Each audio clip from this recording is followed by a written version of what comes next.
Varicose veins కి సరైన చికిత్స కోసం సంప్రదించండి ఎవిస్ హాస్పిటల్. అయితే మీరు ఇప్పుడు నాయకత్వ లక్షణాలు ఏర్పడటం, రీడర్‌షిప్ రెండూ ఉన్నాయి మీకు. ఆ! ఇవి ఎలా వచ్చాయి? ఎలా ఏర్పడ్డాయి? అవి ఈ కారణం చేత వచ్చాయి అని చెప్పడం కష్టమేమో కానండి. బహుశా అలా ఏర్పడడానికి కారణం మాత్రం ఏదైనా ఒక లక్ష్యాన్ని పెట్టుకున్నప్పుడు, ముందుగానే దాని గురించి తరచి ఆలోచించి, ఈ లక్ష్యాన్ని పెట్టుకున్న తర్వాత మధ్యలో విడిచిపెట్టకుండా నేను సాధించడానికి ప్రయాణం చెయ్యాలి.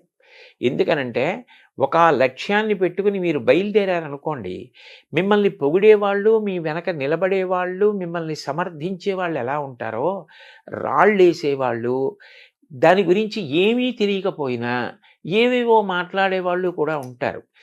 హేతుబద్ధమైనటువంటి సలహా ఏది మన లక్ష్యాన్ని చేరుకోవడానికి పనికొస్తుందో దాన్ని స్వీకరిస్తూ, మిగిలిన దాని గురించి అంతగా అంటకాగిపోకుండా, వాళ్ళు నా లక్ష్యశుద్ధిని అర్థం చేసుకోవాలి అని భగవంతుణ్ణి ప్రార్థించి స్నేహభావంతో వాళ్ళ పట్ల ఉదాసీన భావం వహించడం అలవాటైతే, మన ప్రమేయం లేకుండానే మనకి నాయకత్వ లక్షణం వస్తుంది. అందరినీ నడిపించగలం. లేకపోతే ఏమవుతుందంటేనండి, ముందు పొగిడితే పొంగిపోవడం, ఎవరో తెగిడారని కుంగిపోవడం అలవాటైపోయిన వాడు తానే ఉద్దాన పతనాల్లో పడిపోతే వెనక ఎవరిని నడిపించగలడు? అప్పుడు తను ఏది అనుకున్నా దాన్ని సాధించడం అన్నది సాధ్యమయ్యే విషయం కాదు. మీకు నేను ఈ విషయంలో కొద్దిగా చొరవ తీసుకుని నన్ను నేను పొగుడుకోవడానికి కాదు, ఒక్క విషయం చెప్తాను. నేను మహాస్వామి వారి అనుగ్రహ భాషణాలు చాలా చదివా. ఆయన ఏది చెప్పినా సాధికారికంగా సంతోషంగా చెప్తారు.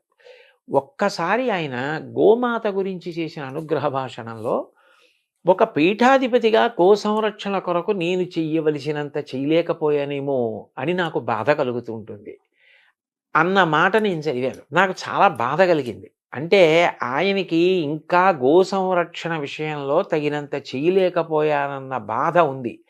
అప్పుడు నా కర్తవ్యం అంటూ ఏమైనా ఉంటే ఆయన నమ్మిన వాడిగా నేను కొన్ని గోవుల్ని కాపాడడానికి ముందుకు వెళ్ళి, ఏదో నేనొక్కడిని గోవుల్ని రక్షించడం కాదు, గో సంరక్షణం అన్నదాన్ని ఎందుకు చెయ్యాలి అన్నది వ్యాప్తి చెందేటట్టుగా చెయ్యడానికి ప్రయత్నం చెయ్యాలి.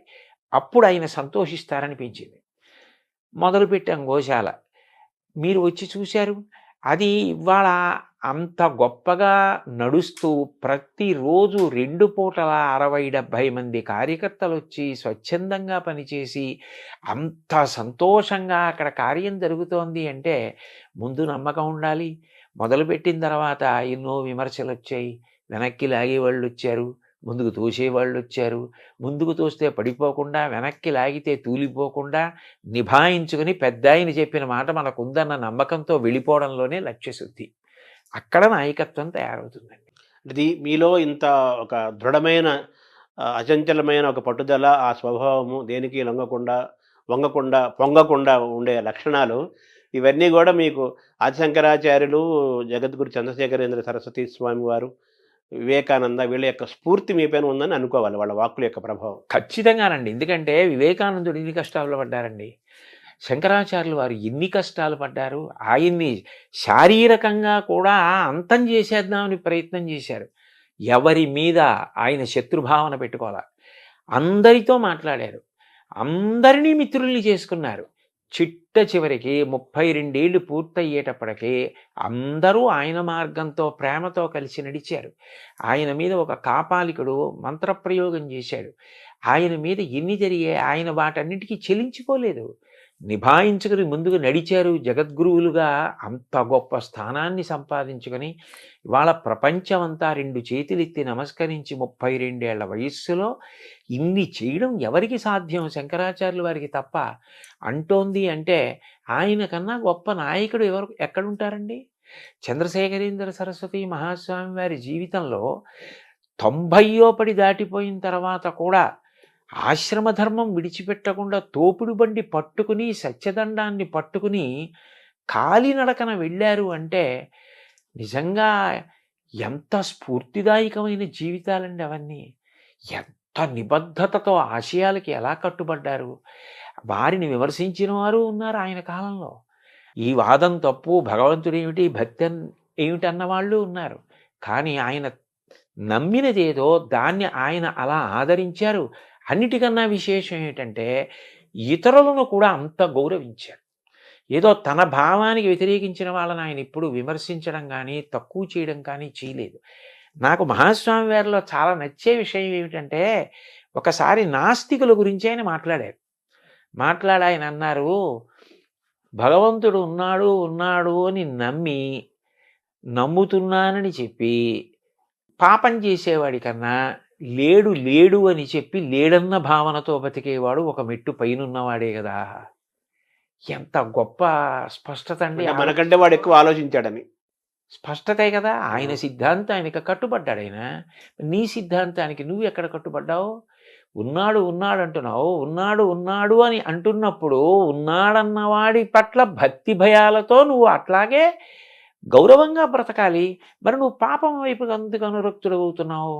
అలా అవ్వకూడదు కదా అని ఇటువైపున ప్రబోధము చేస్తూ అటువైపు ఒక సిద్ధాంతానికి నమ్మితే కట్టుబడ్డం అన్నది ఏదైనా కూడా అది వాళ్ళ గొప్పతనము అని చెప్పి పొగుడుతూ మాట్లాడడం నిజంగా ఆయన సామరస్యానికి, ఆయన మంచితనానికి, అవగాహనకి ఎంత మంచి ఉదాహరణ అండి. ఇప్పుడు మీరు చంద్రశేఖర సరస్వామి చెప్పారు. ఆదిశంకరాచార్యులు కూడా ఆ సీతాచలము కాలినడక నడిచి అనేక పీఠాలు స్థాపించి ఎంతో జ్ఞానాన్ని మనకు పంచి ఒక 1,00,000 మంది కలిసి కొన్ని వేల సంవత్సరాలు చేయని పని ఒక్కడు చేశాడు కదా. అవునండి. ఆయన ప్రభావం చంద్రశేఖర సరస్వతి స్వామి మీద తప్పనిసరిగా ఉంటుంది కదా. ఖచ్చితంగా వారందరి ప్రభావం మీ పైన ఉంది. అవునండి. అంతే కదా. తర్వాత మామూలుగా ఇప్పుడు వ్యక్తిత్వ వికాసం అని, పర్సనాలిటీ డెవలప్మెంట్ అనే మాటలు మనం సహజంగా వింటున్నాం. మన భారతదేశంలో మనకి చాలా జ్ఞానాన్ని ఇచ్చి వెళ్ళారు. ఇది యోగ భూమి, జ్ఞాన భూమి అంటారు కదా. అయినప్పటికీ ఇంకా మనం వికాసం చెందలేదు. ఇంకా పిల్లలకి, యువతకి వ్యక్తిత్వ వికాసం జరగాలి అనే ఒక ఆలోచనలో ఉంటున్నాం కదా. దీన్ని ఎలా చూస్తున్నారు? అంటే నేను అనేది ఏమిటంటేనండి, కాలంలో అనేక మార్పులు వచ్చాయి. నేను చదువుకునే రోజుల్లో దృష్టిని అన్య విషయాల వైపుకి లాగేసే విషయాలు చాలా తక్కువ. కాబట్టి చదువుకోవడం మీద, క్రమశిక్షణగా ఉండడం మీద అవకాశాలు ఎక్కువ ఉండేవి. ఇప్పుడు రాను రాను రాను రాను ఏమైపోయిందంటే ఇది అందవచ్చా, ఇది అందకూడదా అన్నదానితో సంబంధం లేకుండా అందరికీ అన్నీ అందుబాటులో ఉన్నాయి.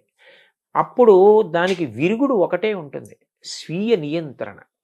ఎవరికి వారే ఇది నాకు ఇప్పుడు అనవసరం, నేను దాని జోలికి వెళ్ళకూడదు. అది నాకు అందుబాటులో ఉండొచ్చు, అది వేరు విషయం. అది అందుబాటులో ఉందని దాని జోలికి నేను వెళ్ళకూడదు అని నియంత్రించుకుంటే తప్ప విద్యార్థి తాను చేయవలసిన పని తాను చేసి కుటుంబాన్ని రేపొద్దున్న ఆదుకోవాలి, పెద్దవాడై దేశ గౌరవాన్ని నిలబెట్టాలి. స్వీయ నియంత్రణ పిల్లవాడికి బాగా అర్థం అవ్వాలి అంటే పాఠ్యాంశాలతో పాటుగా దాని అవసరం. అట్లా ఎవరెవరు నియంత్రించుకుంటే మహాపురుషులు కాగలిగారు, ఎక్కడ వాళ్ళు జారిపోలేదు అన్న విషయాన్ని చెప్పడం మన కర్తవ్యం అండి. అది మనం చెప్పగలిగితే వాళ్ళు ప్రతిదాన్ని పనికొచ్చేటట్టుగా ఉపయోగించుకుంటారు. అట్లా ఉపయోగించుకున్నాడు అనుకోండి, చక్కగా వాళ్ళు వృద్ధిలోకి వస్తారు, దేశానికి పేరు ప్రఖ్యాతులు వస్తాయి, తల్లిదండ్రులు సంతోషంగా ఉంటారు. నేను 2 పిల్లల్ని పెంచాను, పెద్ద చేశాను, చదివించాను, ఇప్పుడు మనవలు చదువుకుంటున్నారు. ఒకటి తాతగారి స్థాయికి వచ్చేసాను కాబట్టి ఆ అనుభవం ఉంది. 2 కొన్ని వేల ఆధ్యాత్మిక ప్రవచనాలు చేశా. పిల్లలకి చెప్పడం అన్నది నాకు ఎందుకు ఇష్టం అంటే పిల్లలలో తప్పు ఒప్పుకునే లక్షణం ఉంటుందండి. ఎందరో పిల్లలు ఒక విషయాన్ని గురించి మాట్లాడిన తర్వాత వచ్చి మేము ఈ తప్పు చేశామండి, ఇప్పుడు మీరు చెప్పిన తర్వాత మాకు అర్థమైంది, ఇంకా మేము ఈ తప్పు చేయదలుచుకోవట్లేదు, మేము మారాలనుకుంటున్నాం, మేము నిబద్ధతతో నిలబడాలనుకుంటున్నాం అని మారిన వాళ్ళు, మారి వాళ్ళ లక్ష్యాలు సాధించిన వాళ్ళు అనేక మంది నా దగ్గరికి వచ్చి నేను అడగకపోయినా చెప్పిన వాళ్ళు ఉన్నారు. అంటే పిల్లల్లో మార్పుకి ఒక మాట కారణం అవుతోంది కదా. అయినప్పుడు అది చెప్పవలసిన అవసరం ఉంది. కాబట్టి ఇది ఒకప్పుడు అవసరం, ఒకప్పుడు అవసరం లేదన్న మాట ఉండదు, ఎప్పుడూ అవసరమై ఉంటుంది. అందున స్వీయ నియంత్రణ యొక్క అవసరం పెరిగే కొద్దీ ఇటువంటివి చెప్పవలసిన అవసరం కూడా అంత పెరుగుతూ ఉంటుందండి. అంటే కాలమాన పరిస్థితుల్లో అన్ని మార్పులు వస్తుంటే కొన్ని దూరం అవుతాయి, కొన్ని దగ్గర అవుతుంటాయి. అది కాలమాన పరిస్థితులు వేల సంవత్సరాల మానవ పరిణామ క్రమంలో కృతయుగం నుంచి ఈ నేటి యుగం వరకు సహజంగా జరిగే ప్రక్రియ అది. కాలం గొప్పది కదా బేసిక్‌గా. అయితే ఇప్పుడున్న వాతావరణంలో, ఇప్పుడున్న ఈ టెక్నాలజీ, మొబైల్ ఫోన్లు, ఇంటర్నెట్లు, సినిమాలు మీరన్నట్టుగానే మనల్ని ఆకర్షించే అంశాలు చాలా ఉన్నాయి యూత్‌ని, పిల్లల్ని. ఇప్పుడు పిల్లల్ని దారిలోకి తీసుకురావటం, వాళ్ళ వాళ్ళు ఎంచుకున్న విద్యలో వారు రాణించడంతో పాటు మంచి ఉద్యోగం తెచ్చుకొని ఎదగటంతో పాటు సమాజం పట్ల, దేశం పట్ల పెద్ద ఒక బాధ్యతగా ఉండటం, తయారవ్వటం, భారతీయుడికి ఉండాల్సిన లక్షణాలన్నీ ఉంచుకుంటూ పొదిగిపుచ్చుకొని తయారవ్వటం అనేది ఈ యొక్క సవాల్ లాంటిది గదా! మీలాంటి వాళ్ళకి చెప్పటం కోసం అంటున్నాను సార్. సవాల్ అవ్వదా అది ప్రస్తుత వాతావరణంలో? ఎట్టి పరిస్థితుల్లోనూ అవ్వదండి. ఎందుకనంటే అక్కడ ఒకే ఒక్క విషయం ఏమిటంటే, నేను ఎప్పుడైనా పిల్లలకి చెప్పడానికి వెడితే, నన్ను నేను వాళ్ళ మేనమామగా ఊహించుకుని వెడతాను.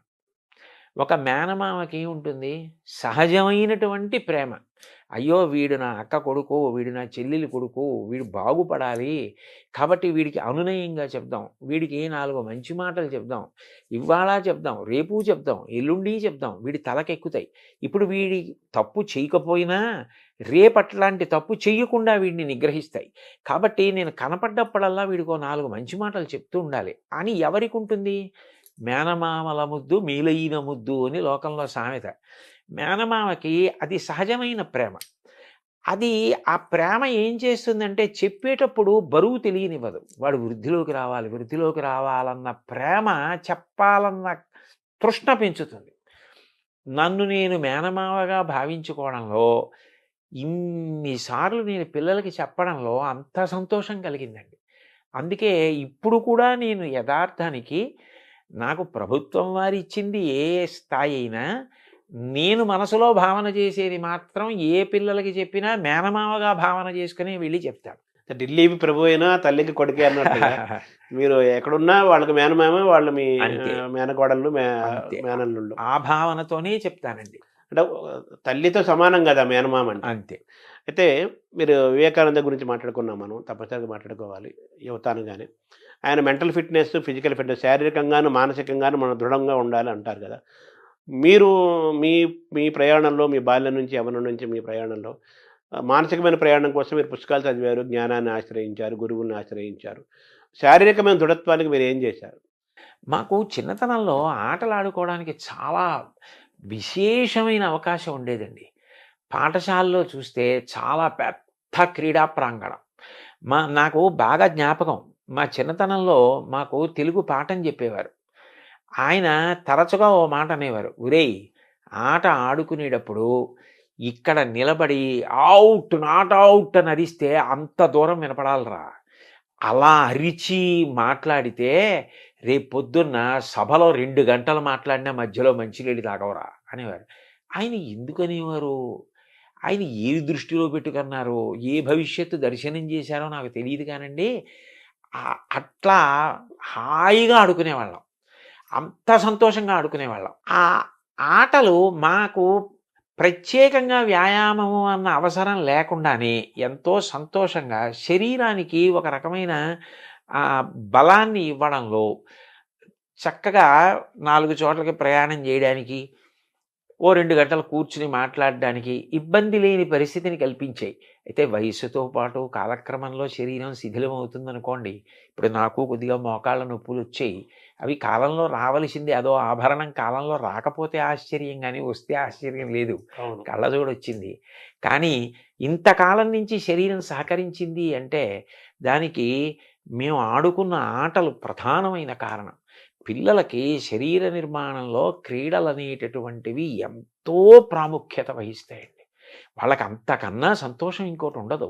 అంటే పిల్లలను, యువతని తీర్చిదిద్దే ఒక బృహత్తరమైన బాధ్యత మీరు తీసుకున్నారు. ప్రభుత్వం కూడా మీకు చాలా గౌరవంగా, ఎంతో ప్రేమగా, వినయంగా మీకది అప్పజెప్పింది.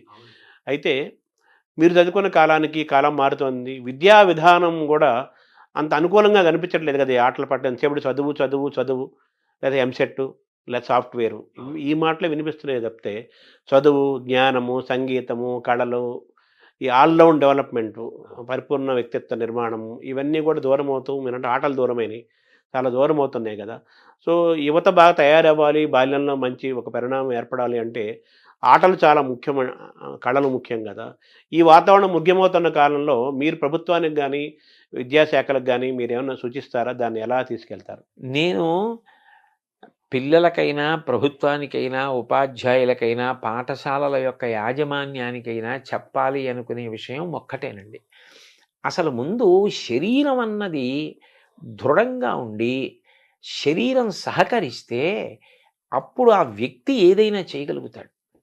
శరీరం దృఢంగా లేకపోతే అతను మానసికంగా ఎంత బలవంతుడైనా కార్యం చేయలేడు. మానసికంగా ఎంత ధైర్యం ఉన్నవాడైనా శరీరం సహకరించకపోయినా చేయలేడు. మనసుకి శిక్షణ ఉండాలి. మనసు ధైర్యంగా ఆటుపోట్లను ఎదుర్కోవాలి. శరీరం కార్యం చేయడానికి ఆరోగ్యవంతంగా సహకరించాలి. శరీరం సహకరించాలంటే 2 ఉండాలి. ఒకటి, మంచి ఆహారం తినాలి. ఏదో రుచి కోసం కాదు. ఆహారం అనేది శరీర నిర్మాణానికి పనికొచ్చేదై ఉండాలి. అటువంటి ఆహారం తినడం మీద ఆభిముఖ్యం ఉండాలి. 2, వ్యాయామం లేకపోతే సంధిబంధాలు సడలిపోతాయి. అవి రేపొద్దున్న ఉపయోగపడవండి. ఓ 2 మైళ్ళు నడవవలసి వస్తే నడవలేరు, ప్రయాణం చేయలేరు, ఎండలో నిలబడవలసి వస్తే నిలబడలేరు. అట్లా ఉండకూడదు. శరీరం రాటు పోటు తట్టుకుని సహకరించేదై ఉండాలి. అట్లా లేకపోతే వాడు ఎంత చదువుకొనివ్వండి, వాడు చాలా పెద్ద ఇంజనీర్ అయ్యాడండి, అయితే మాత్రం అతని ఎండలో ఒక అరగంట నించోలేకపోతే, ఓ 4 మైళ్ళ దూరం ఒక పూటంతా తిరగలేకపోతే అతను ఎలా ఈ కార్యాన్ని సాధించగలుగుతాడు? మోక్షగుండం విశ్వేశ్వరయ్య గారు అంత వృద్ధుడైపోయిన తర్వాత కూడా ప్రధానమంత్రి అడిగారు అని చెప్పి విమానం ఎక్కి చాలా తక్కువ ఎత్తులో గంగానది అవన్నీ పరివాహక ప్రాంతాలన్నీ పరిశీలించి ఆనకట్టల నిర్మాణానికి సూచనలు చేశారు. అంత నియమబద్ధంగా, అంత ఆరోగ్యంగా ఉండేవారు. దానికి పూర్వం ఉన్న పెద్దలందరూ పాటించిన ఆహారం, వ్యాయామం, ఈ 2 చాలా అవసరం. అవి ఎంత అవసరమో మానసికంగా మనిషి ఏదైనా కష్టం వచ్చినప్పుడు తట్టుకోవడానికి సిద్ధంగా ఉండాలి. ఎందుకనంటే ఎప్పుడూ మనం అనుకున్నట్టు జరిగితే ఆశ్చర్యం ఏముంటుందండి? లోకంలో అన్నీ మనం అనుకున్నట్టు జరగవు. ఒక్కొక్కసారి మనం ఒకటి అనుకుంటాం, అది జరగదు. చతికిల పడకూడదు. ధైర్యంగా ముందుకెళ్ళాలి. దానికి పిల్లలకి మానసికంగా ఉత్సాహం కల్పించాలి. శారీరకంగా దృఢత్వం పొందడానికి ఆ అవకాశం కూడా కల్పించాలి.